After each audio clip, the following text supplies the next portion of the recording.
Graça e paz da parte de Cristo Jesus, o nosso Senhor, para todos vocês, meus queridos e minhas queridas, vocês que estão presentes e também a vocês que nos ouvem, que nos assistem pela internet nesta manhã. E eu queria já começar com vocês, pedindo para que a gente compartilhe as Escrituras, um texto que está no livro de Isaías, capítulo de número 9. Isaías, capítulo 9, a partir do versículo de número 2, nós leremos. Amém?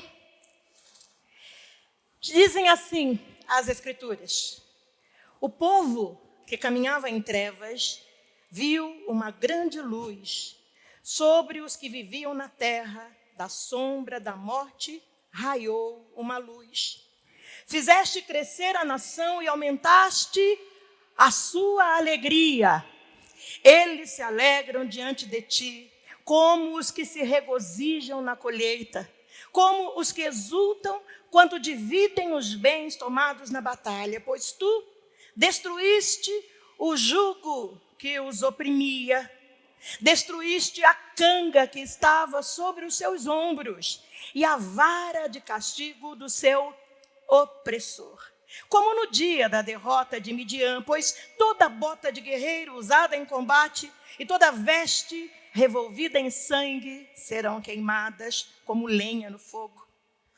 E aí, entramos no cerne da nossa conversa hoje. Por que tudo isso aconteceu? Porque um menino nos nasceu, um filho nos foi dado, e o governo está sobre os seus ombros. E ele será chamado Maravilhoso, Conselheiro, Deus Poderoso, Pai Eterno e Príncipe da Paz. E ele estenderá o seu domínio e haverá paz sem fim sobre o trono de Davi e sobre o seu reino estabelecido e mantido com justiça e retidão. Até aqui temos lido este inspirador texto.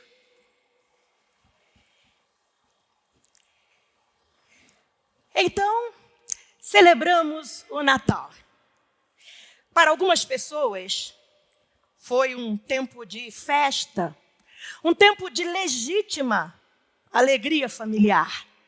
É legítima, porque ela brota desdobrada do amor. Outras pessoas se deixaram vencer pela nostalgia, pela tristeza, e se recusaram até mesmo a festejar, por conta da saudade de entes queridos que partiram desta terra. Outros nem tinham como festejar em meio a tanta carência, a tanta pobreza. Outros ainda, perdidos nas ruas, nem noção tinham de que era Natal. Perdidos nas drogas, perdidos na sua alienação. Depois que as luzes e lindos enfeites natalinos encheram os nossos olhos com brilho e beleza, depois que nos emocionamos trocando belas mensagens natalinas, trocando presentes, degustando iguarias disponíveis apenas nesta ocasião, na ceia de Natal. Eu, por exemplo, só como pinhão e rabanada na ceia de Natal. Nos demais dias do ano, essas iguarias não comparecem à minha mesa. Depois de guardarmos a fantasia do Papai Noel, figura até mais destacada que a do próprio menino Jesus nesses dias. Após passadas essas coisas, eu quero compartilhar com você uma pequena reflexão para fecharmos as festividades, por assim dizer, refletindo um pouco sobre quão revolucionário foi para a humanidade o nascimento dessa criança. Quando o divino nasce no humano ser, na humana terra. Nós conhecemos o texto que narra o nascimento de Jesus, que nos mostra que o Filho de Deus não quis nascer num palácio em pompa e glória, nem em um templo com os seus ritos, com os seus cânticos. Não nasceu em uma casa minimamente decente. Ele nasceu lá onde comiam os animais, numa manjedoura, a caminho que estavam seus pais de um recenseamento imposto pelo imperador romano. Jesus de Nazaré, enviado por Deus com a missão de testemunhar um jeito libertador de viver para tudo e para todos. Esse Jesus de Nazaré nasceu sem terra e não latifundiário. Ele nasceu sem teto e não em mansão dos enriquecidos que acumulam riquezas. Ele nasceu na periferia e não no centro dos poderes político, econômico e religioso. E logo ao nascer, o menino Deus se tornou refugiado. Ao fugir para o Egito com Maria e José, escapando da perseguição do rei Herodes, um vassalo do Império Romano, na opressão e repressão do povo. Impossível não pensar em como esta cena nos remete à atual situação no nosso país e no mundo. Milhões e milhões de pobres miseráveis sem terem onde nascer. Milhões de crianças cujos olhos quase saltam do rosto por causa da fome, por causa da fraqueza. Mulheres mendigas trazendo seus filhos à luz em condições análogas à de Maria, a mãe de Deus, assistida apenas pelo marido. E muitas mulheres, nem mesmo por eles, pelos pais de suas crianças. Então, o cenário descrito no texto do nascimento de Jesus revela a condição escolhida pelo Filho de Deus para nascer. E eu penso que existe uma mensagem nessa condição. A mensagem de que há uma dignidade divina em todos os sofredores, aos quais eu e você devemos mostrar solidariedade e compaixão. Não como sentimento de pena, mas como forma de testemunharmos que realmente o divino nasceu em nós. E através de nós caminha junto do que sofre. Estende a mão ao caído e o levanta. Se faz companheiro, compartilha o pão, fazendo com que o sofrimento se torne menor e a cruz mais leve. Mateus 25:40 registrou esse desejo de Jesus. O que você fizer ou deixar de fazer a estes meus irmãos e irmãs mais pequeninos, os famintos, os sedentos, os sem teto, os encarcerados, os nus, foi a mim que fizeste. Declaração do Cristo. Ou seja, quem despreza ou se mantém longe dos pobres, por mais piedoso, espiritual que seja, está longe de Cristo. Está longe de Cristo. Os anjos anunciaram paz na terra. Porém, o nosso Natal, a nossa festa de Natal informa que o mundo ainda não desfruta da glória de Deus. E nós sabemos disso porque nós entendemos que a glória de Deus é o bem-estar da humanidade toda, da humanidade inteira. Nós sabemos disso por isso. Mas o ser humano ainda exerce crueldade, falta de piedade para com aqueles penalizados pela vida. Mas a partir de uma criança de periferia, o Deus da vida nos ensina que revolucionário mesmo é cuidar amorosamente do humano em todas as pessoas, sem exceção, e seguir lutando para a construção de uma sociedade de bem viver e conviver com justiça e respeito aos direitos humanos fundamentais. No texto de Isaías que nós lemos, o anúncio foi de que haveria paz na terra, de que o conselheiro, o príncipe da paz, o pai da eternidade instauraria um reino de paz exatamente por isso, porque a justiça passaria a correr como um rio caudaloso. Haveria justiça e retidão. Eu me inspirei para conversar com vocês hoje em um frei, o frei Gilvander. Ele é professor de movimentos sociais populares e direitos humanos em Belo Horizonte, Minas Gerais. Vejam o que ele escreve.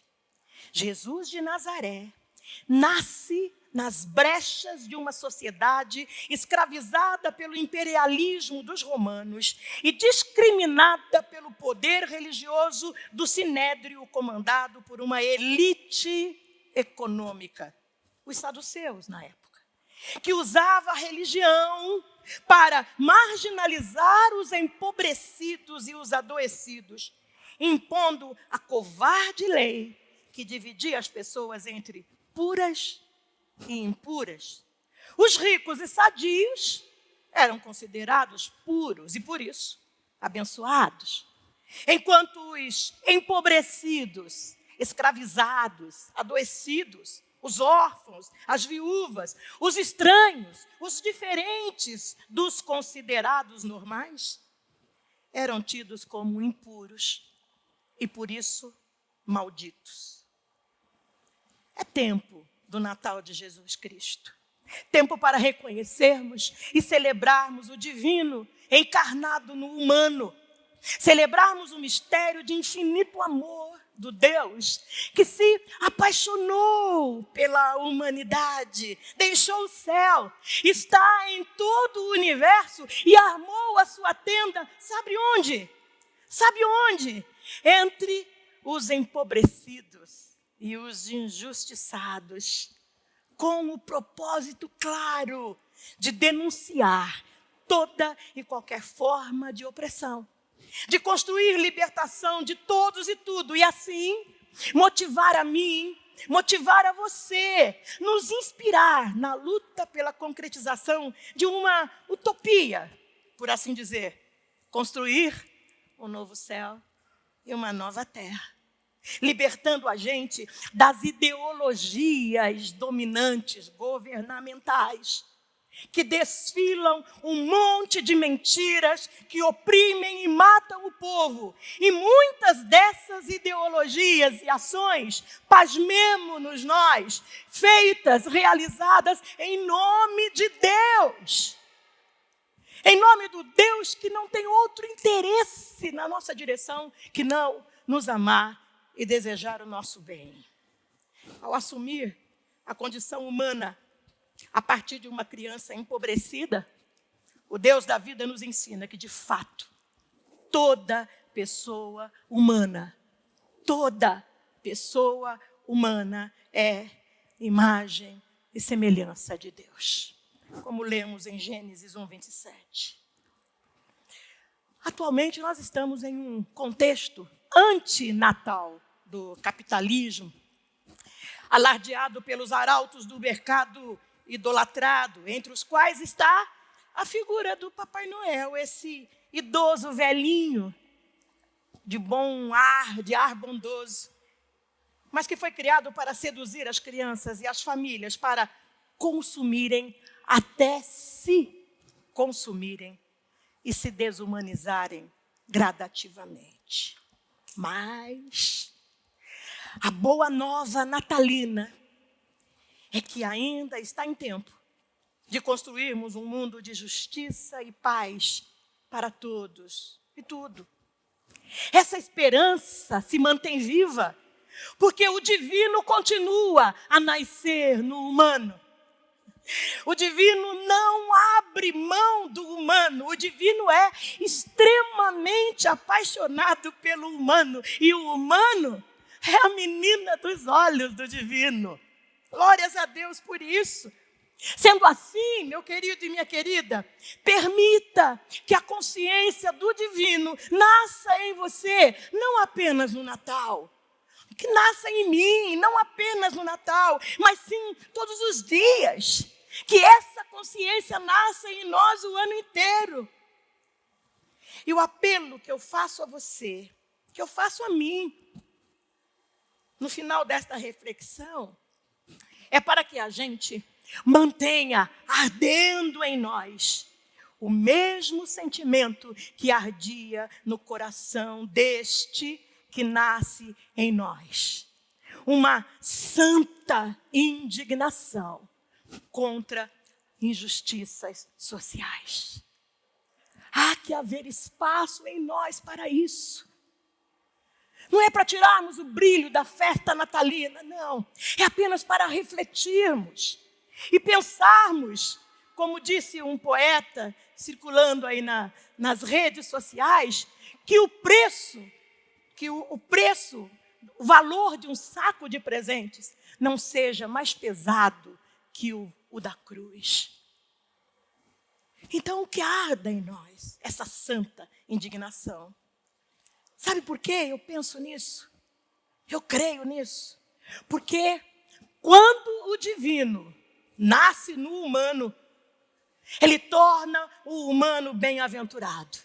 Porque como lemos em Mateus 5:6, o humano passa a ter fome e sede de justiça. Ele é bem-aventurado por isso. Ele é feliz por isso. Porque ele passa a fazer parte de um plano lindo de Jesus, do divino. O humano passa a ter fome e sede de justiça. A gente se depara com injustiças em todos os lados. E nós não podemos, de forma alguma, nos conformarmos ou fecharmos os olhos. Muitas vezes a gente entra naquela lógica da indiferença. Tomemos cuidado com isso. O pobre está logo ali, mas nós olhamos para o outro lado. O meu passado está repleto. O meu passado, Fátima Nascimento, está repleto de vezes em que virei o rosto para não ver a criancinha, para não ver o bebê Jesus deitado sobre um papelão na calçada, enquanto sua mãe e irmãos enfrentavam o perigoso e enfurecido mar de carros, mendigando por uma moeda, por favor. Eu não queria ver, porque eu morria de dó. Talvez mais dó de mim por sentir e chorar de tanta dó. Não façamos isso. Fechar os olhos à injustiça não acaba com ela. Apenas a torna mais forte, mais cruel. Nós temos que encarar corajosamente essas situações e fazer tudo o que pudermos para ajudar. Porque a cada dia o número de moradores de rua aumenta visivelmente nesse período de pandemia, então.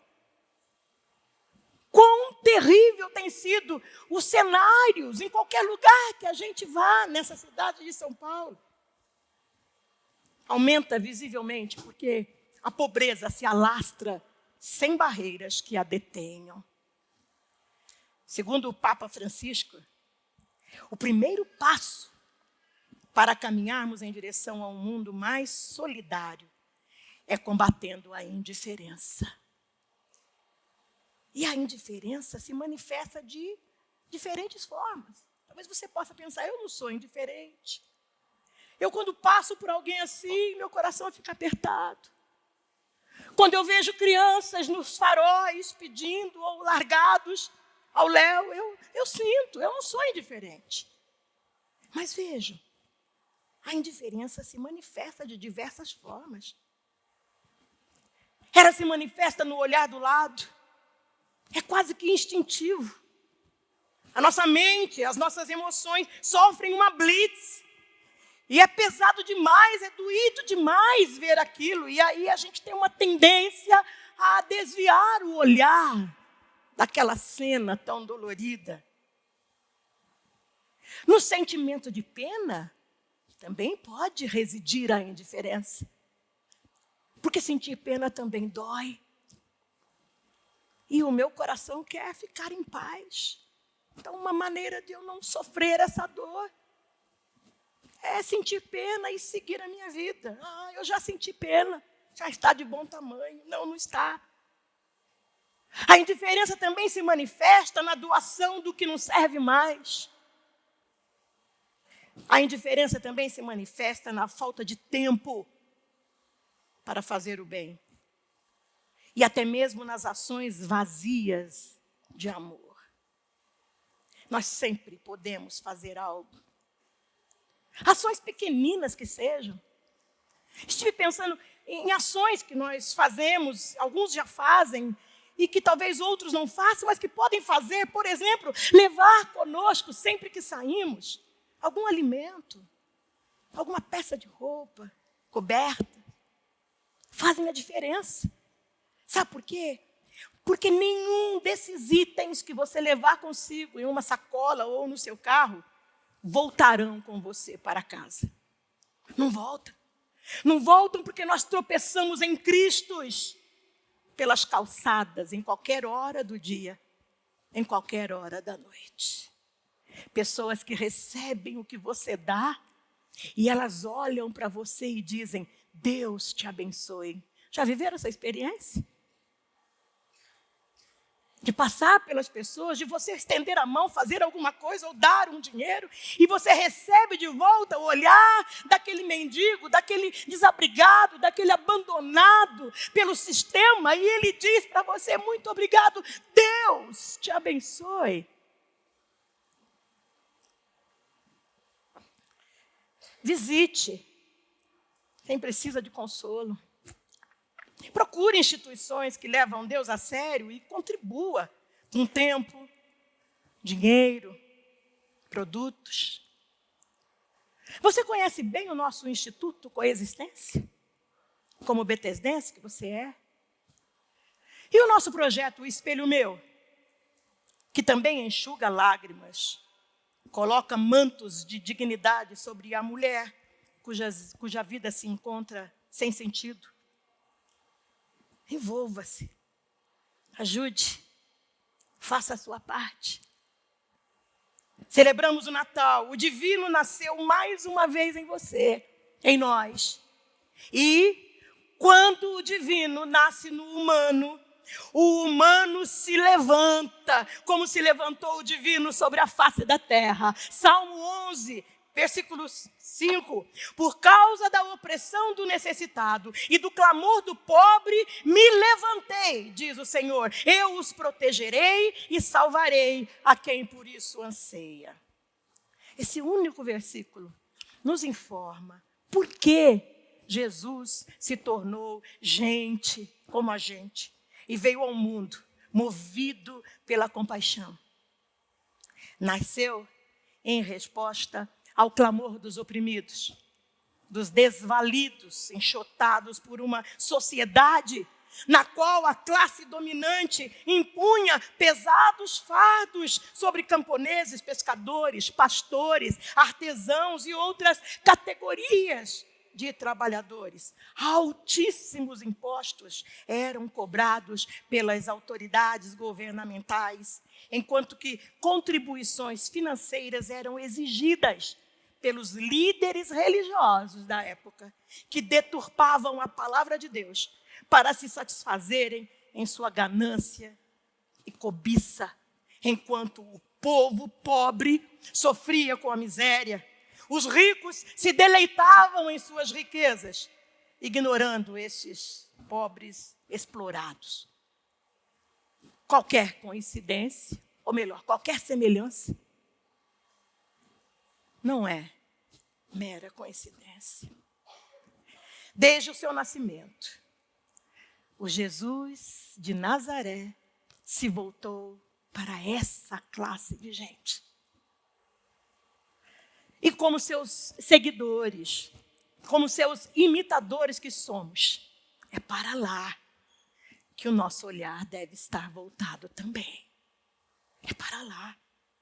Eu não tenho dúvidas de que este é o desejo de Jesus.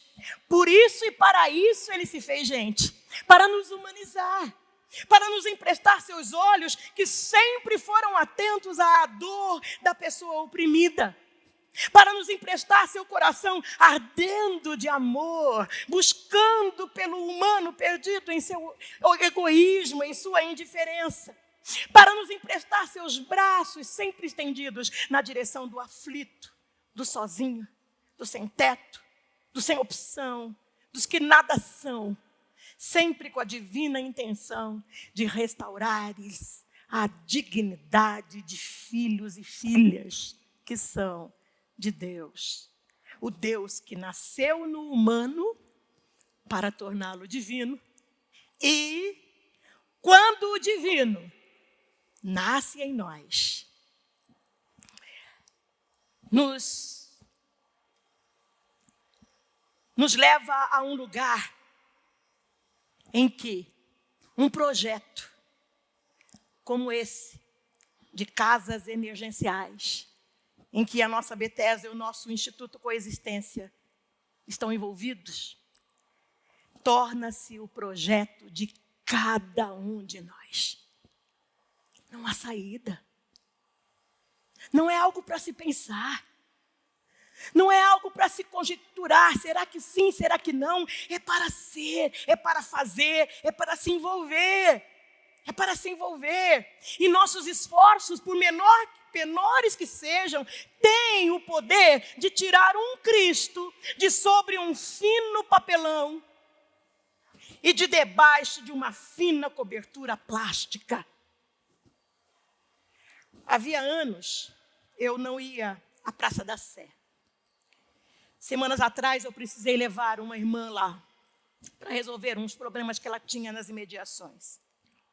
Eu fiquei estarrecida ao ver a praça, antes um belo cartão postal da cidade de São Paulo, transformada em um campo de concentração de moradores de rua. Um mar de homens, mulheres e crianças disputando cada centímetro de chão daquela praça. Parada ali na escadaria da catedral, eu via um mar de lonas, de plásticos, de barracas, de tecidos, pedaços de madeira, envolvendo gente, envolvendo Cristos. E quando eu me preparava para descer as escadas, o guarda da catedral orientou-nos: não passe pela praça. Contorne para entrar no metrô, porque não tem só gente boazinha aí, não. Já vimos pessoas passarem por aí e saírem do outro lado sem a roupa do corpo. Os guardas na porta da catedral viram sem nada poderem fazer. Como não chorar diante de tal cena e aviso para evitar seres humanos?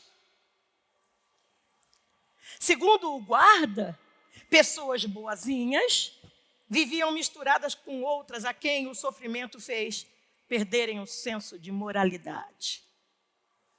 A humanidade. Nós recebemos dias atrás a visita do padre Júlio Lancelotti à nossa igreja. Ele ouviu falar e veio conhecer e agora participará também desse projeto Moradia. Porque tudo que diz respeito ao desabrigado diz respeito ao padre Júlio. Eis aí alguém para você seguir, apoiar. O divino nasceu nele. E se a causa dos oprimidos é a causa do divino, então é a causa do padre Júlio também. E deve ser. Tem que ser. E, podendo melhorar muito, já é a causa da Bethesda. Eu louvo a Deus pela vida dele enquanto sonho com mais e mais pessoas, igrejas, ONGs, governos, abraçando esse projeto Moradia. É assim que veremos esse número de desabrigados pouco a pouco decrescer. É assim que veremos famílias inteiras desaparecendo dos chãos da cidade. E veremos um sorriso enorme se desenhando nos lábios de Jesus. Porque vocês se lembram? O que fizerem a um desses pequeninos é a mim que o fazem. Há de sorrir o Cristo. Quando o divino nasce em nós, nos levantamos, nos movemos, agimos, cobrimos e alimentamos. E quando o divino nasce no humano, o humano se torna para sempre a habitação do divino. E as obras que este humano faz são as mesmas que o divino, enquanto humano, fez e deseja continuar a fazer sobre a face da terra. Agora, através de mim e através de você. Mateus 5:16. E eu termino. Assim, brilhe também a vossa luz diante dos homens, para que vejam as vossas boas obras e glorifiquem ao vosso Pai que está nos céus. Se essa consciência habita nossas mentes e nossos corações, então, meus queridos e minhas queridas, que feliz Natal é o nosso. Feliz Natal para todos, em nome do Cristo que nasce em nós, para nos humanizar e divinizar.